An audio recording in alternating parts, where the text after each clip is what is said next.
Hello welcome students. आज हम लोग जो टॉपिक करने जा रहे हैं, जो यूनिट है हमारे पास में, that is unit number 6 of our syllabus. Engineering syllabus में इंजीनियरिंग जो आरटीयू का सिलेबस है उसकी लास्ट यूनिट हमारे पास में इलेक्ट्रोडायनेमिक। इसके बारे में हमें डिस्कस करना है कि ये क्या चीज़ होती है, इसमें हम लोग क्या पढ़ते हैं। तो सबसे पहले इलेक्ट्रोडायनेमिक हमारे पास में यूज़ में आती है इलेक्ट्रोमैग्नेटिज्म से रिलेटेड, और ये इलेक्ट्रोमैग्नेटिज्म आपने क्लास 12th में पढ़ा था, फर्स्ट बुक का लास्ट चैप्टर, जो कि आपके पास में इलेक्ट्रोमैग्नेटिक वेव्स की फॉर्म में था, जिसमें आप लोगों ने पढ़ा था कि किस तरह से इलेक्ट्रोमैग्नेटिक वेव्स फॉर्म की जाती है, किस तरह से वो प्रोपेगेट करती है किसी मीडियम के अंदर, एक जगह से दूसरी जगह तक जाती है, उसमें इलेक्ट्रिक फील्ड और मैग्नेटिक फील्ड होते हैं, और उसकी वजह से हमारे पास में एक इलेक्ट्रोमैग्नेटिक फील्ड प्रोड्यूस हो जाता है।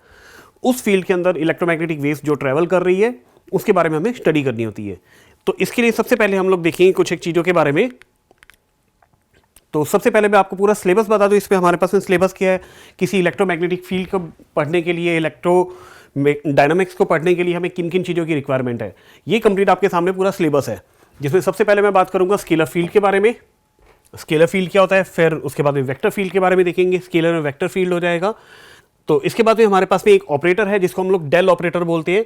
डेल ऑपरेटर के ये 3 फंक्शंस है, ग्रेडियंट, डाइवर्जेंस एंड कर्ल, और एक हमारे पास में इक्वेशन है लैपलास एंड पॉइसन इक्वेशन। और Biot-Savart law class 12th, magnetic effect of current, first topic आप लोगों ने किया था बायो-सावर्ट लॉ, वही यहाँ पर है, लेकिन एक थोड़े से अलग रूप में हम लोग इसको यहाँ पर पढ़ेंगे। फैराडे लॉ भी आप लोगों ने वहाँ पर पढ़ा हुआ है, और मैक्सवेल इक्वेशन। वेक्टर फील्ड, जैसे मैंने यहाँ पर बोला कि स्केलर फील्ड के साथ में वेक्टर फील्ड भी पढ़ना है। वेक्टर फील्ड में ये कुछ प्रॉपर्टीज है डाइवर्जेंस से रिलेटेड, इनको हम लोग देखेंगे, क्योंकि मैथमेटिक्स में भी आप लोगों ने देखा हुआ है इन सबको, जो मैंने टर्म्स यहाँ पर यूज़ की है, that is gradient, divergence, curl. तो जो आपने मैथमेटिक्स में किया था वही सब यहाँ पर है, बस थोड़े बहुत उनके डेरिवेशंस, उनकी कुछ थ्योरम्स हैं, जैसे कुछ थ्योरम, जैसे कि यहाँ पर मैंने मार्क कर रखा है Poynting vector and Poynting theorem, तो ये आपको करनी है। इसके अलावा कर्ल, स्टोक्स थ्योरम, डाइवर्जेंस, इन सब की थ्योरम्स भी हमें देखनी है। तो हम लोग वन बाय वन को देखना स्टार्ट करेंगे। तो सबसे पहले मैं यहाँ पर आपको एक्सप्लेन कर रहा हूँ बेसिक कंसेप्ट जो आप लोगों को क्लास 11th और क्लास 12th की फिजिक्स में यूज हुए थे, और वो भी हमारे पास में बेसिकली है वेक्टर से रिलेटेड। तो सबसे पहले आपके पास में स्केलर क्वांटिटी। स्केलर क्वांटिटीज वो क्वांटिटीज होती है जिनमें सिर्फ और सिर्फ एक मैग्नीट्यूड की रिक्वायरमेंट होती है, किसी डायरेक्शन की जरूरत नहीं होती। जैसे वर्क, या हिंदी में हम लोग इसको कार्य बोलते हैं। तो work is a physical quantity which doesn't need any direction. सिर्फ और सिर्फ उसकी क्वांटिटी होती है कि आपने कितना वर्क किया, किस डायरेक्शन में वर्क किया, ये कभी नहीं होता। इसी तरह कुछ एक डेफिनेशन यहाँ पर और लिखी हुई है, कुछ फिजिकल क्वांटिटीज यहाँ पर और लिखी है, mass, length, time, distance, speed, temperature, work, etcetera. तो ये सब आप लोगों ने क्लास 11th में पढ़ा था। The same thing, physical quantity which have only magnitude but not direction. और इसी की तरह से आपके पास में दूसरी फिजिकल क्वांटिटी आती है वेक्टर क्वांटिटीज। वेक्टर क्वांटिटी जिसमें आपके पास में मैग्नीट्यूड, उसकी क्वांटिटी और उसकी डायरेक्शन दोनों की रिक्वायरमेंट होती है। तो ऐसी फिजिकल क्वांटिटीज को हम लोग बोलते हैं वेक्टर क्वांटिटी। स्केलर क्वांटिटीज को हिंदी में बोलते हैं अदिश राशियां, और वेक्टर क्वांटिटी को बोला जाता है सदिश राशि। तो आप लोगों को हिंदी की बजाय अब इंग्लिश पर फोकस करना चाहिए। वैसे भी 11th क्लास में आप लोगों ने स्केलर और वेक्टर ही बोला होगा। तो यहाँ पर वेक्टर क्वांटिटीज जिनके डायरेक्शन और मैग्नीट्यूड दोनों की रिक्वायरमेंट है, वो है displacement, velocity, acceleration, force, etcetera. बहुत सारी हमारे पास फिजिकल क्वांटिटी हम लोग पढ़ चुके हैं, वो सभी यहाँ पर काम में आ रही है, राइट। इसके बाद में मैं यहाँ पर वेक्टर्स के टाइप को डिस्कस करूंगा, पोलर एंड एक्सियल।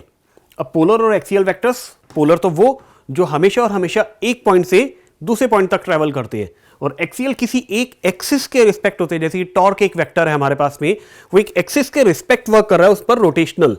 तो यहाँ पर एक्सियल जो वेक्टर है वो रोटेशनल मोशन में ज़्यादा काम में आता है। और पोलर, जितने भी आप लोगों ने वेक्टर्स पढ़े थे वो सभी पोलर वेक्टर्स थे, जितने क्लास 11 में शुरुआत के चैप्टर्स में आपको पढ़ाए गए थे, जैसे डिस्प्लेसमेंट, फोर्स, एटसेट्रा। तो इसमें अब हम लोग देखते हैं कि हमारे पास में यूनिट वेक्टर क्या होता है, जो आप लोगों को शुरुआत में बताया जाता था। Unit vector, a vector with magnitude of unit, यानी एक ऐसा वेक्टर जिसका मैग्नीट्यूड एक हो, यूनिट हो, इकाई हो। तो ऐसे वेक्टर को हम लोग बोलेंगे यूनिट वेक्टर। और यूनिट वेक्टर को हम लोग रिप्रेजेंट करते हैं कैप साइन के साथ में।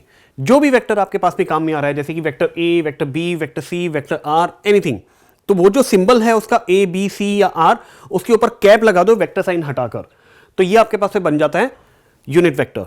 तो यूनिट वेक्टर के लिए यहां पर हम लोग बोलते हैं उसका फॉर्मूला, कि अगर जो बेसिकली देखा जाए कि एक वेक्टर के अंदर क्या क्या चीजें होती है, एक उसका मैग्नीट्यूड, और दूसरा इसको मॉड्यूलस भी बोलते हैं। और ये जो कैप यहाँ पर दिखा रखी है जिसको मैं यूनिट वेक्टर बोल रहा हूँ, यही उसकी रिप्रेजेंट करती है डायरेक्शन। मतलब एक यूनिट वेक्टर ओरिजिनल वेक्टर की डायरेक्शन में एक ऐसा वेक्टर होगा जिसका खुद का मैग्नीट्यूड, जिसका परिमाण, जिसका मॉड्यूलस 1 हो, सिंगल 1। ठीक है, तो अगर किसी एक वेक्टर को कंप्लीटली समझना हो तो उसमें ये दो चीजें होनी चाहिए, एक तो उसका मॉड्यूलस और उसकी डायरेक्शन, और वो दोनों यहां पर दिखा रखी है। तो यहां से अगर मैं सिर्फ और सिर्फ डायरेक्शन वाली क्वांटिटी जिसको हम लोग यूनिट वेक्टर बोल रहे हैं उसको अलग कर दें यहां से, तो हमारे पास यूनिट वेक्टर की डेफिनेशन, उसका फॉर्मूला इस तरह से तैयार होता है। Unit vector A that is equal to original vector divided by its magnitude. अगर देखा जाए तो इस यूनिट जो मॉड्यूलस ऑफ ए है इसको इक्वल टू के दूसरी साइड लेकर आए हैं। तो इस तरह से हमारे पास भी यूनिट वेक्टर ए का ये डेफिनेशन और फॉर्मूला प्रिपेयर हो जाता है। नेक्स्ट अपने पास पे पोजीशन वेक्टर। पोजीशन वेक्टर किसी भी ऑब्जेक्ट, किसी भी फिजिकल क्वांटिटी, किसी भी पॉइंट की पोजीशन को दिखाने वाला वेक्टर। अब पोजीशन अगर बात करें तो जैसे आप लोगों ने कोऑर्डिनेट ज्योमेट्री में पढ़ा था कि हम लोग सबसे पहले लेते थे इनिशियली जब आप लोग पढ़ने लगे थे कोऑर्डिनेट ज्योमेट्री, तो आप लोग एक्स एक्सिस और वाई एक्सिस ये दोनों एक्सिस काम में लेते थे। मैं यहाँ पर लिख देता हूँ इनको, एक्स और वाई, और ये है ओरिजिन, सबसे इंपॉर्टेंट पार्ट। ओके, अब आपको बताना है इस ओरिजिन के रिस्पेक्ट कोई एक पॉइंट है जो यहां है जिसको मैं नाम दे रहा हूं पी। ओके, तो इस पॉइंट पी की पोजीशन क्या है? पोजीशन है कि अगर ओ से अगर इसको देखा जाए तो वो यहां कहीं पर रखा हुआ है। अगर मैं इस जगह पर ओरिजिन पर खड़ा हूं तो आई विल से कि point P at that place, यानी इस जगह पर रखा हुआ है। और इस जगह की पोजीशन क्या है? हम लोग यहां से एक नॉर्मल ड्रॉ करते थे कुछ इस टाइप से। ये जो डिस्टेंस हमारे पास में आती है जिसको आप एक्स बोलते हैं, तो यहां पर इसकी पोजीशन आ जाती है एक्स, और सामने की तरफ अगर एक नॉर्मल ड्रॉ करें तो ये आ जाती है पोजीशन इसकी y डिस्टेंस की वजह से y। तो आप लोग बोलते हैं कि पॉइंट P की पोजीशन है एक्स वाई। अब इसको वेक्टर की फॉर्म में अगर बोला जाए तो किस तरह से बोलेंगे इसको? तो एक बार मैं इसी डायग्राम के अंदर इस तरह से दिखा देता हूं आपको। तो पॉइंट P की पोजीशन हमारे पास में, या पोजीशन वेक्टर क्या होगा? ऑरिजिन के रिस्पेक्ट हम यहां से एक एरो ड्रॉ करेंगे कुछ इस टाइप से, दिस। तो ये जो एरो आपके पास में प्रिपेयर हो रहा है, ये जो आपको एक लेंथ, एक एक्चुअली इसको बोला जाएगा एक वेक्टर जो तैयार हो रहा है, यही वेक्टर है हमारे पास में इसका पोजीशन वेक्टर। तो पॉइंट P के लिए the position vector of point P, position vector को शॉर्ट्स में मैं लिख रहा हूं P dot V dot, position vector of point P क्या हो जाएगा, जिसको हम लोगों ने नाम दिया है वेक्टर A। और इसके लिए आप लोग बहुत अच्छे से जानते हैं हम लोग किस तरह से पोजीशन वेक्टर नोट करते थे, x i cap plus y j cap. तो अगर देखा जाए तो एक्स और वाई इसकी पोजीशन, और आई कैप और जे कैप जो यहां पर है वो है हमारे यूनिट वेक्टर्स। एग्जैक्टली देखा जाए तो एक्स एक्सिस की राशि में आई कैप एक यूनिट वेक्टर, एक क्वांटिटी, माय बैड, एक डायरेक्शन, और उस डायरेक्शन में हमारे पास में उसका मैग्नीट्यूड x। तो x और i कैप ये दोनों मिलकर एक वेक्टर तैयार कर रहे हैं जो कि एग्जैक्टली हमें यहां पर नजर आएगा कुछ ये वाला।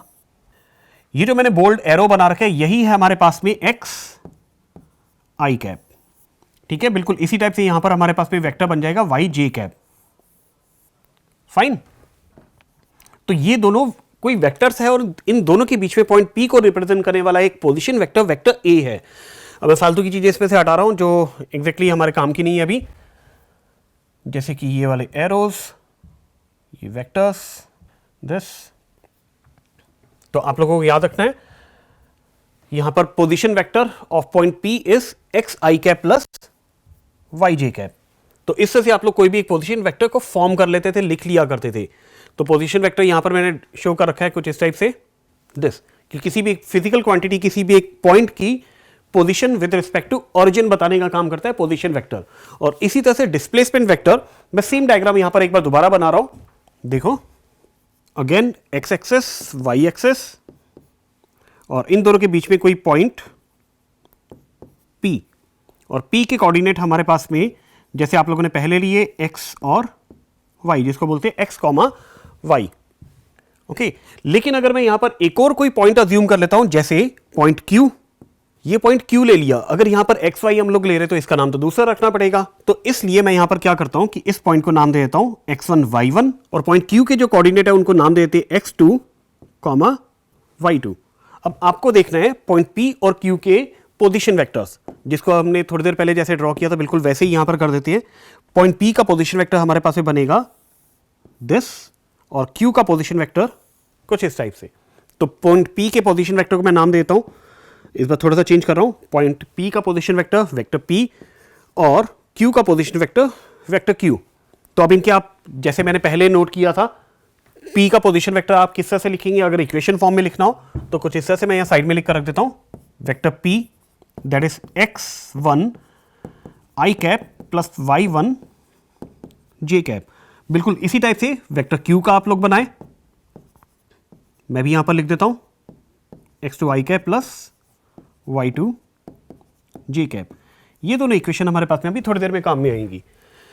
तो वेक्टर p और q पोजीशन वेक्टर या पोजीशंस आ गई। अब आपको पता करना है displacement of any physical quantity या किसी भी पार्टिकल की अगर बात कर रहे हैं जो कि हमारे पास में इस पॉइंट P से स्टार्ट करके पॉइंट Q तक गया, कुछ इस टाइप से कि क्योंकि डिस्प्लेसमेंट की बात करें तो हम लोग क्या करते हैं, शॉर्टर डिस्टेंस लेते हैं।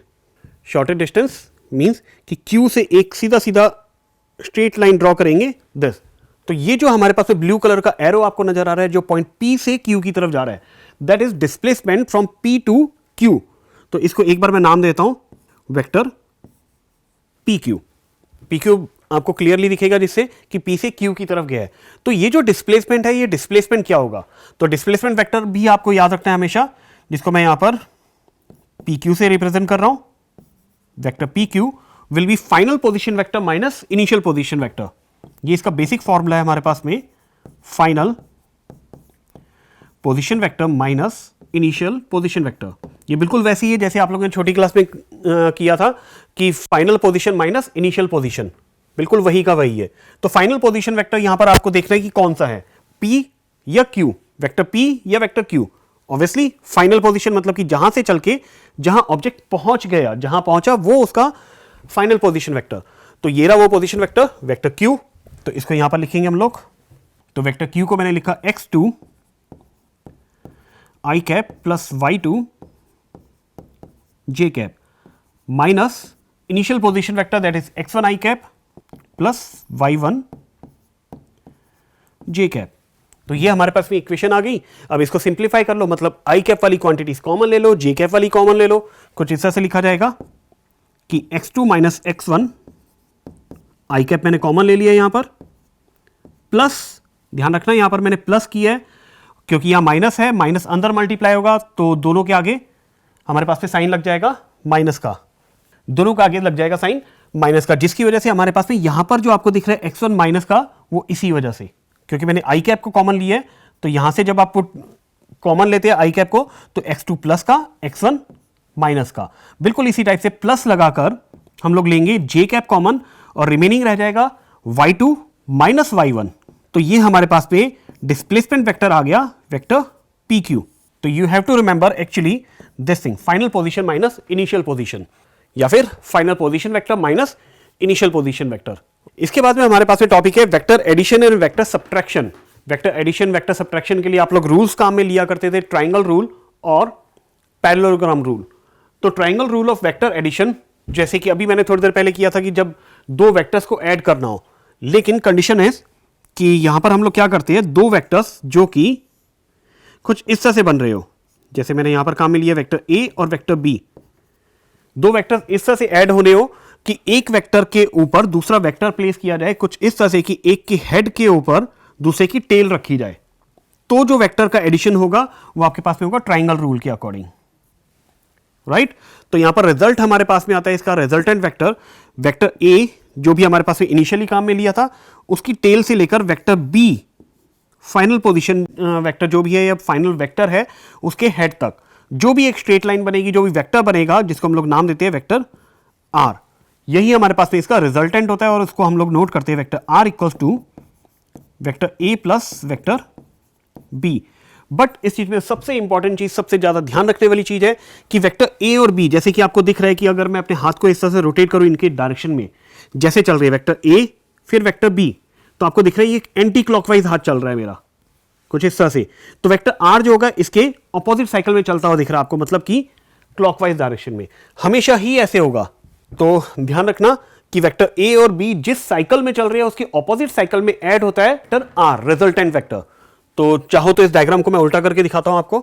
उल्टा मींस किसी और डायरेक्शन में, जैसे एक वेक्टर ये और एक वेक्टर चल रहा है मेरे पास में इसके बाद में कुछ इस तरह से, तो रिजल्टेंट वेक्टर जो होगा वो आएगा ऑपोजिट साइकिल में। अगर सेम साइकिल में चलता तो वेक्टर हमारे पास में कुछ इस तरह से बन रहा होता, ये इस साइकिल में चल के यहां तक आ जाता, जो कि गलत हो जाता है।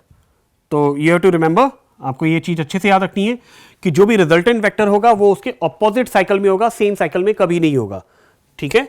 और इसी तरीके से हमारे पास में आता है parallelogram rule of vector addition. Parallelogram मतलब कि हिंदी में हम लोग इसको बोलते थे समांतर चतुर्भुज का योग का नियम, समथिंग कुछ इस तरह से बोला जाता था। और ये जो शेप मैंने यहां पर बनाई है ये है पैरेललोग्राम, ओके। तो इसी तरीके से अब हम लोग इनको वेक्टर्स की फॉर्म में देखेंगे किस तरह से काम में आता है ये। तो लेट्स डू दिस। तो यहां पर हमारे पास में है एक वेक्टर, वेक्टर ए, और एक और वेक्टर हम लोग प्लेस करेंगे जो कि इसके टेल पर रखा जाएगा, ये वेक्टर बी। तो यहां पर यही हमारे पास में फर्क है कि ट्राइंगल रूल के अंदर वेक्टर ए के ऊपर वेक्टर बी जो दूसरा वेक्टर प्लेस करते थे वो उसके हेड पर प्लेस करते थे कुछ इस तरह से, लेकिन यहां पर हम लोग प्लेस कर रहे हैं एक वेक्टर के टेल पर दूसरे वेक्टर की टेल। डू रिमेंबर, प्लीज ध्यान रखना इस चीज का बहुत ध्यान से कि वेक्टर ए पर के हेड पर अगर वेक्टर बी आ रहा है तो ट्राइंगल रूल काम में आएगा, वेक्टर ए के टेल पर वेक्टर बी आ रहा है तो पैरेललोग्राम, ठीक है। तो यहां पर वेक्टर ए और बी है, और यहां पर इंपॉर्टेंट चीज कि पिछले जो टॉपिक था उसमें हमारे पास इन दोनों के बीच का एंगल नहीं दिया जाता था, यहां पर आपको एंगल भी गिवन होगा। तो वेक्टर ए और बी जो दो वेक्टर दिखाई दे रहे हैं इनका एडिशन हो जाएगा। तो यहां पर इन दोनों का जो रिजल्टेंट होगा वो कुछ इस तरह से करेंगे कि वेक्टर ए और बी को यूज करते हुए हम लोग एक पैरेललोग्राम ड्रॉ करेंगे दिस। और इनका जो फॉरवर्ड डायगोनल मतलब कि यहां आपको दो डायगोनल्स दिखाई देंगे, एक तो डायगोनल होगा ये और एक डायगोनल आपको दिखाई देगा दिस। तो यहां पर फॉरवर्ड डायगोनल हमारे पास में हुआ ये ब्लू कलर की लाइन वाला, दिस वन, ये हमारे पास में फॉरवर्ड डायगोनल है, ना कि दिस वन जिसको मैं अब डिलीट कर रहा हूं, ठीक है। तो आपको क्या करना है, इसका फॉरवर्ड डायगोनल काम में लेना है दिस। तो यही हमारे पास में होगा इसका रिजल्टेंट, और resultant as same as triangle rule. तो vector R that is equal to vector A plus vector B. अब इनके डेरिवेशंस वगैरह आप लोगों ने क्लास 11th में बहुत डिटेल में किए थे, उन सबको हमें करने की जरूरत नहीं है, बस याद रखना है कि दो वेक्टर्स का एडिशन कुछ इस तरह से होता है, ओके। तो इसके बाद में हमारे पास में टॉपिक है प्रोडक्ट्स, वेक्टर्स का प्रोडक्ट। वेक्टर का प्रोडक्ट भी हमारे पास में दो टाइप से है, dot product and cross product, जिसको हम लोग साइंस की लैंग्वेज में या बहुत सिंपल से शब्दों में बोलेंगे scalar product and vector product. जब दो वेक्टर्स का प्रोडक्ट एक स्केलर क्वांटिटी आ रहा है तो उसको बोलेंगे स्केलर प्रोडक्ट, और जब दो वेक्टर्स का प्रोडक्ट एक वेक्टर क्वांटिटी आ रहा है तो उसको बोलेंगे वेक्टर प्रोडक्ट। और इनके नाम होते हैं हमारे पास में दूसरे dot product and cross product. तो इसके बाद में स्केलर और वेक्टर प्रोडक्ट्स को पढ़ते हुए हम लोग एक नया टॉपिक करेंगे, फील्ड्स। फील्ड हमारे पास में यहाँ पर एक्चुअली दो टाइप के हैं, scalar field and vector field. बहुत सिंपल सी डेफिनेशंस है स्केलर फील्ड और वेक्टर फील्ड की। ऐसा स्पेस, ऐसी जगह, ऐसा फील्ड जहां पर किसी स्केलर क्वांटिटी को अगर डिफाइन किया जाए तो वो जो फील्ड, वो स्पेस जो होगा वो स्केलर फील्ड कहलाएगा। बिल्कुल इसके ऑपोजिट वही अगर फील्ड या कोई ऐसी जगह या कोई ऐसा स्पेस जिसमें हम लोग किसी वेक्टर क्वांटिटी को डिफाइन कर सकते हैं तो वो जो फील्ड होगा वो हमारे पास में होगा वेक्टर फील्ड। बहुत सिंपल डेफिनेशन, आई रिपीट, कि जहां पे हम लोग स्केलर क्वांटिटी को डिफाइन करते हैं जिस फील्ड में, वो हो जाता है स्केलर फील्ड, और जिस स्पेस या जिस जगह पर हम लोग वेक्टर क्वांटिटी को डिफाइन करते हैं वो हो जाता है हमारे पास में वेक्टर फील्ड। तो यहां पर सबसे पहले मैं आप लोगों को एक्सप्लेन करना चाहूंगा स्केलर फील्ड को। जो डेफिनेशन मैंने बोली वही यहां पर लिखी हुई आपको दिख रही है कि यहां पर एक स्केलर क्वांटिटी मैंने अज्यूम कर ली फाई, जिसकी कोऑर्डिनेट हमारे पास में एक्स वाई जेड, और ये किसी एक जगह पर अगर डिफाइन हो रहा है तो उस पूरी जगह को, उस पूरे स्पेस को हम लोग बोलेंगे स्केलर फील्ड। और यहां पर स्केलर फील्ड के कुछ एग्जांपल मैंने काम में लिए, जैसे इलेक्ट्रिक पोटेंशियल में ग्रेविटेशनल पोटेंशियल, टेम्परेचर, डेंसिटी, ये वो फिजिकल क्वांटिटी जो किसी जगह पर हम लोग डिफाइन कर सकते हैं। अब इस चीज को समझने के लिए मैं यहां पर एक छोटा सा एग्जांपल लेता हूं। जैसे कि मैंने यहां पर कोई एक हीट सोर्स काम में लिया है, हीट सोर्स, जैसे कि कोई हमारे पास में कोई आग जल रही है किसी जगह पर, कोई हीटर या कोई ऐसी चीज अज्यूम कर सकते हैं जिससे हीट बाहर निकल रही है, और इसको हम लोग लेते हैं एक्स वाई एक्सिस के अलोंग। यहां पर मैंने कुछ पॉइंट मार्क्स किए जिससे आप इजीली 1 2 3 4 5 6 इनकी क्वांटिटीज को डिफाइन कर सके। और यहां पर मैंने एक पॉइंट ले लिया, ये पॉइंट जिसके अगर कोऑर्डिनेट देखे जाए तो एक पॉइंट ले लिया जिसके कोऑर्डिनेट अगर आप देखें तो यहां पर कोऑर्डिनेट्स आएंगे 0 1 2 एक्स एक्सिस पर 2 और 0 1 2 वाई एक्सिस पर भी 2। तो इसके कोऑर्डिनेट मेरे पास में आ जाते हैं 2 2, राइट। और इसी तरह से एक और पॉइंट मैं यहां पर काम में ले लूंगा जिसके कोऑर्डिनेट्स कुछ और होंगे। यहां पर कोई फिजिकल क्वांटिटी हम लोगों ने अज्यूम कर ली phi 1, और दूसरा पॉइंट हमने लिया जिसके कोऑर्डिनेट्स हमारे पास में आ रहे हैं 5 3, जहां पर जो फिजिकल क्वांटिटी है, यही जो हीट सोर्स या जो भी मैंने फिजिकल क्वांटिटी यहां पर ली, आप लोग कुछ भी अज्यूम कर सकते हैं, इसमें पोटेंशियल ले सकते हैं। तो यहां पर इस पॉइंट 5 3 पर उस फिजिकल क्वांटिटी की वैल्यू हो जाएगी phi 2। अब हमें देखना है कि इन दोनों पॉइंट्स को एक्सप्लेन करने के लिए हमारे पास में क्या इक्वेशन काम में आ रही है। वो इक्वेशन ही हमारे पास में डिफाइन करेगी ये फील्ड हमारे पास में किस तरह का फील्ड है।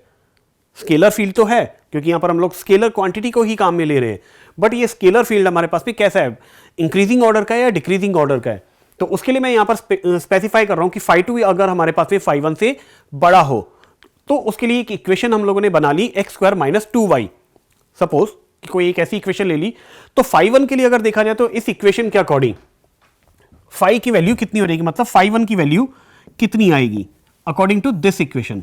तो अगर आप लोग वैल्यू पुट करेंगे, सोल्व करें इसको, तो x की जगह पर 2 रखेंगे 4 माइनस y की जगह पर 2 रखते हैं, ये हो जाएगा हमारे पास 4 - 4 इज 0। तो यहां पर स्केलर फंक्शन की क्वांटिटी 0 आ रही है। ओके इसी तरह से अगर मैं phi 2 की जगह पर अगर फंक्शन phi को चेक करूं तो उसकी क्वांटिटी हमारे पास में आएगी 19। x की जगह पर 5 पुट करेंगे, 5 5 25 माइनस 2 इंटू 3 6, 25 माइनस 6 इज 19। तो हमारे पास फिजिकल क्वांटिटी आ रही है phi इक्वल्स टू 19। तो यहां पर हमारे पास से देखा जाए तो फंक्शन जो है इंक्रीज हो रहा है। तो इस स्केलर फील्ड के अंदर हम लोगों ने ऐसा फंक्शन लिया है जो कि इंक्रीजिंग ऑर्डर का है। इसी तरीके से अगर मैं यहां पर काम में ले लूं, ये जो आपको पूरा फील्ड नजर आया, इसके अंदर हम लोग अगर काम में ले बिल्कुल इसी तरीके से दूसरी equation that is y² - 2y, मैंने क्वांटिटीज को पलट दिया बस और कुछ नहीं, y² - 2x। अब इसके अकॉर्डिंग देखें तो हमारे पास में फिजिकल क्वांटिटी कैसे वेरी करती है देखते हैं। मैंने यहां पर शुरू में आपको बताया था phi 1 is greater than phi 2। Values put करेंगे अगेन 2 2, क्योंकि इक्वेशन में अगर आप नोटिस करें दोनों में तो हमारे पास भी आंसर 0 ही आ रहा है। नोटिस किया कि phi 1 हमारे पास में पहले की तरह ही बिल्कुल 0 है, लेकिन phi 2 की वैल्यू अगर देखी जाए तो यहां पर हमारे पास में नेगेटिव आंसर आ जाएगा, दैट इज -1। तो इस हिसाब से हम लोग बोल सकते हैं कि अगर आप लोग देखें यहां पर कि पूरा पूरा जो फील्ड आपको नजर आ रहा है पॉजिटिव x और पॉजिटिव y में है, आफ्टर दैट उसके बावजूद हमारे पास में फिजिकल क्वांटिटी की वैल्यू आ रही है नेगेटिव। तो ये हमारे पास में हो जाएगा एक negative scalar field, right, that's it.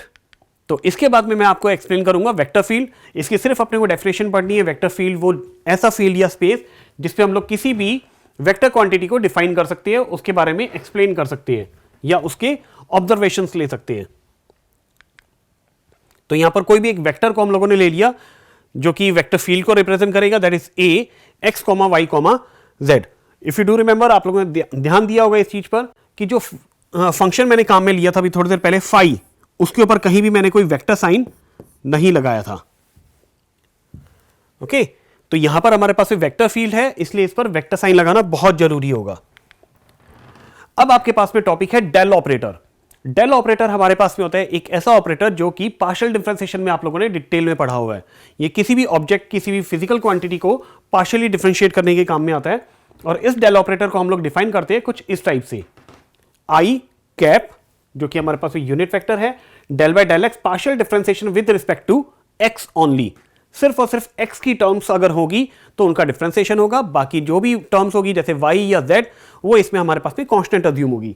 बिल्कुल इसी टाइप से plus j cap del by del y, ये जो चीज है ये भी हमारे पास में सिर्फ वाई को डिफरेंशिएट करेगी, एक्स और जेड को पार्शियल डिफरेंशिएशन नहीं करेगी। इसी तरह के cap del by del z. तो यहां पर अब आप देखें कि एक फिजिकल क्वांटिटी ए हम लोगों ने अज्यूम कर ली है, that is A x plus A y plus A z. अब इसको अगर मैं यहां पर A x A y A z का मीनिंग सिंपल है कि यहां पर जो कुछ भी है वो एक्स की टर्म्स में है, सिर्फ और सिर्फ एक्स की टर्म्स है, यहां पर वाई की टर्म्स है और यहां पर जेड की टर्म्स, इन तीनों में। तो बहुत इजी हो जाएगा हमारे पास में। अगर मैं डेल को कुछ इस तरह से ऑपरेट करूं कि डेल इंटू ए, सिंपल सा मल्टीप्लाई करूं, तो क्या होगा, डेल ए अगर किया जाए, ये जो चीज है ये सिर्फ और सिर्फ एक्स वाली टर्म्स को डिफरेंशिएट करेगी कुछ इस तरीके से। यहां पर डेल बाय डेल वाई सिर्फ वाई वाली को, और बाकी जो टर्म्स आपको नजर आएगी वो हो जाएगी परफेक्टली जीरो। तो इसी वजह से हमारे पास में जो रिजल्ट हमारे पास आता है डेल इंटू ए का ये, तो ये डेल ऑपरेटर को शो करने का तरीका है, किस तरह से हम लोग इसको सोल्व करते हैं। तो अब हमारे पास में डेल ऑपरेटर कितने तरीकों से काम में लिया जा सकता है, ये हमारे पास में 3 तरीकों से हम लोग पढ़ेंगे इसको, gradient, divergence and curl. Gradient आप लोगों ने पहले भी क्लास 11th में पढ़ा हुआ है, जिसको हिंदी में हम लोग बोलते थे प्रवणता, हिंदी में भी यहां पर लिखता हूं, और इसी के साथ में आप लोग इसको इंग्लिश में पढ़ते थे स्लोप की फॉर्म में। और लास्ट इसका होता था ट्रिग्नोमेट्रिकली टेन थीटा, मतलब कि कहीं भी अगर आप किसी भी ऑब्जेक्ट का स्लोप पता करना चाहते हो या उसका टेन थीटा पता करना चाहते हो तो आपको उसका ग्रेडियंट काम में लेना होगा। इसी तरह से आप लोगों ने एक टॉपिक पढ़ा था फ्लक्स। फ्लक्स हमारे पास में यहां पर डाइवर्जेंस का काम करेगा। सेम जो फ्लक्स में आप लोगों ने पढ़ा था वही सारी चीजें आपको डाइवर्जेंस में देखनी है। और इसी तरह से जब भी हम लोग किसी एक्सियल वेक्टर की बात करते हैं तो वहां पर हमारे पास में काम में आता है कर्ल। एक्सियल की बात करो तो डेफिनेटली यहां पर हम लोग बात करेंगे रोटेशन ऑफ अ वेक्टर। तो नेक्स्ट क्लास में हम लोग इन्हीं चीजों के बारे में डिटेल में देखेंगे। फॉर ना आप लोगों को सिर्फ ये नोट करके रखना है। नेक्स्ट क्लास में जैसे मैंने बोला कि एक एक टॉपिक के बारे में हम लोग डिटेल में देखेंगे। तो आज की क्लास यहीं पे ऑफ करते हैं। Have fun.